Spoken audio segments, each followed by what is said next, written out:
Hello CFA candidates, my name is Sushant. I am a CFA charter holder और मैं आज वापस अपना कंटिन्यू कर रहा हूँ series.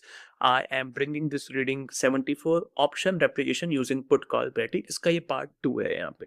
So we have gone through part 1 in which if you remember I talked about हमारा put call parity.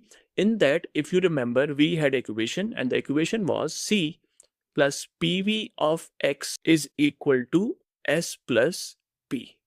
If you remember इसमें हमने बोला था कि अगर मैं प्लस बोलता हूं तो आई एम बीइंग लॉन्ग, और मैं अगर माइनस बोल रहा हूं तो मैं कहीं ना कहीं यहाँ पे शॉर्ट। तो प्लस का मतलब कि मैं लॉन्ग हूं, माइनस का मतलब मैं शॉर्ट हूं यहाँ पे। अब इस केस में as per this put call parity जो हमने लास्ट क्लास में बात ऑलरेडी कर चुके हैं यहाँ पे, ये था हमारा फिड्यूशरी कॉल, ठीक है, और ये था हमारा productive put. This was my fiduciary call and the second equation, the right part is my productive put.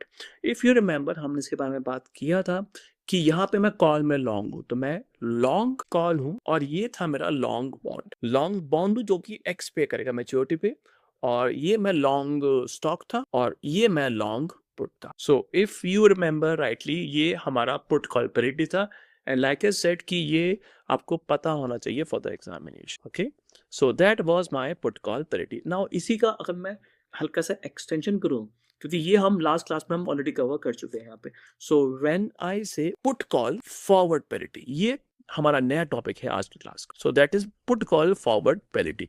Now here इसके लिए हम एक बात करते हैं, हमारा simple concept future price. Suppose कि आज का प्राइस एस है और फ्यूचर का प्राइस, तो अगर मुझे निकालना है फ्यूचर का price, that was in case of a simple future contract. If you remember future price क्या था हमारा, आज का price into 1 plus risk free rate की पावर टी। ये हमारा फॉर्मूला था to compute my future price. Now इस केस में मैं काम करता हूँ, I can say this S0 is equal to future price divide by 1 plus R to the power T. तो हम इसको ऐसे लिख सकते हैं यहाँ पे, होपफुली आपको ओके रहेगा। नाउ मैं एक काम करता हूँ, यहाँ पे एस की बजाय, इसकी बजाय मैं ये वाली वैल्यूज पुट करता हूँ। सो I can say C plus PV of strike price which is your long bond, तो लॉन्ग कॉल और long bond is equal to F P upon 1 plus R की पावर टी। हमने क्या करा, हमने एस की बजाय सिंपली क्या लिख दिया यहाँ पे, future price divide by 1 plus R की पावर टी प्लस हमारा पुट ऑप्शन। तो ये जो मेरा इक्वेशन बन गया, और इसको अगर मैं हल्का सा शफल कर दूं, I can say C minus P, मैं पी को लेफ्ट ले गया, is equal to PV of future price minus PV of strike price. ये आपका बन गया पुट कॉल फॉरवर्ड पेरिटी। इसको we also refer to it as black morning and that is your put call forward parity. That's it. बस खाली आपको याद करने के लिए आपको ये पता होना चाहिए कि हमने इसको जो डेरिवेशन है वो कैसे आया। बस खाली आपको पुट कॉल पेरिटी पता है and this put call forward parity is just a piece of cake for you. आप इजीली उसको याद कर सकते हो यहाँ पे कि इस वे में हमारा काम करता है put call forward parity. Okay, now the next topic here, we are talking about this option terminologies। ठीक है, ये आपका इस चैप्टर का लास्ट टॉपिक है और मैं इसमें कुछ नंबर्स वगैरह यूज करने वाला है यहाँ पे। So let's discuss this. हम नेक्स्ट स्टार्ट करते हैं एप्लीकेशन ऑफ ऑप्शन। ठीक है, सो इसके लिए मैं कुछ नंबर्स वगैरह यूज करता हूँ। Suppose this is my balance sheet, ठीक है, एंड सपोज कि हमारा लेफ्ट में हमारा एसेट है, लेट्स से कि मेरा एसेट है 100 and my liability is 40. In that case my equity is in this case is coming out to be 60. On the other hand, suppose कि मेरा बैलेंस शीट अगर let's say कि मेरा liability 40 का है लेकिन जो मेरा एसेट है वो सिर्फ 30 का है। इफ इन दिस केस कि मेरा एसेट कम है और लेट्स से कि उस केस में मेरा पेमेंट कितना है लायबिलिटी का 30, बिकॉज मेरे पास वहाँ पे एसेट ही नहीं है वहाँ पे, and then in that case my equity will be 0।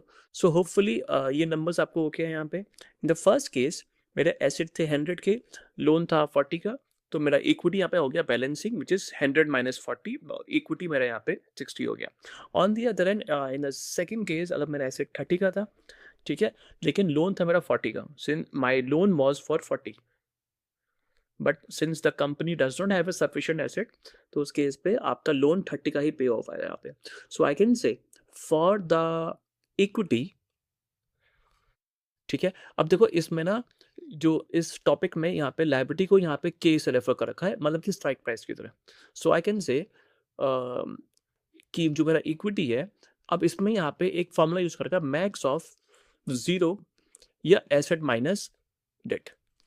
तो ये इसने फॉर्मूला बना रखा है यहाँ पे इक्विटी का, max of 0 A minus D, और डी को जो डेट है उसको इसने रेफर करा है के से।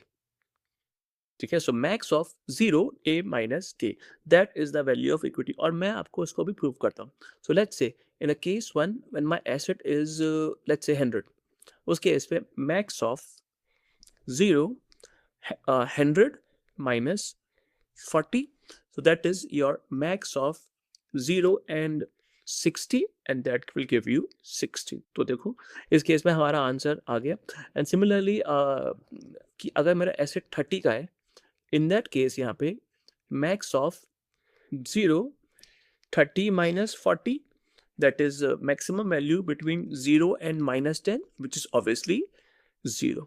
तो ये आपका यहाँ पे बढ़, तो ये आपका उसमें फॉर्मूला दे रखा कि how you can replicate the value of this equity. Now इस केस में इसने के को ट्रीट करा है just like a strike price.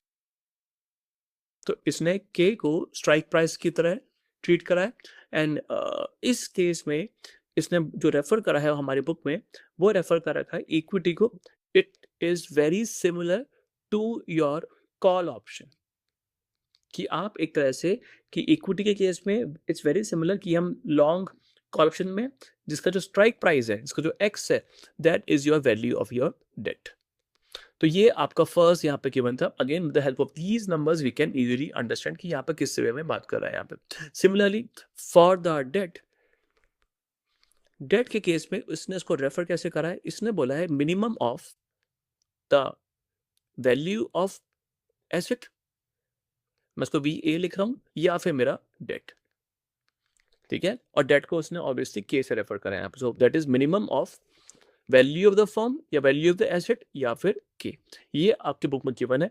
Let's say first case में minimum value between the value of the asset which is 100 and 40, so the answer is 40। तो ये रहा मेरा आंसर। एंड सिमिलरली इस केस में अगर मैं बोलता हूँ कि okay minimum of value of my asset 30 and the value of debt is 40, so in that case the minimum value is 30, और ये मेरा आंसर आ गया है यहाँ पे। तो इस वे में उसने डेट की वैल्यू को रेफर कर रखा है यहाँ पे।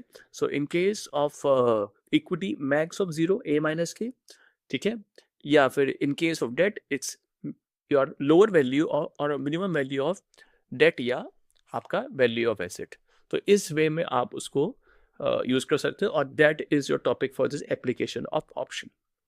इसी केस में इसमें एक और चीज को रेफर कर रखा है यहाँ पे, एक और फॉर्मूला दे रखा है कि डेट के वैल्यू के लिए they have used this formula कि debt minus max of 0 debt minus asset, ये वैल्यू गिवन है। तो मैं कुछ इसमें नंबर्स पुट करता हूँ। तो अगर जब मेरा यहाँ पे एसेट था 100 का, सो डेट कितना था मेरा 40 minus max of 0 debt was again मेरा 40 माइनस 100, तो ये पूरा सेकेंड टर्म मेरा 0 हो गया। सो इस केस में मेरा value of the firm was 40, और ऑन द अदर एंड अगर लेट्स से कि मेरा जो एसेट है, suppose my asset is 30, in that case the value of debt 40 minus max of 0 debt is 40 minus 30, so 40 minus maximum value of 0 and 10, that is your 10 value.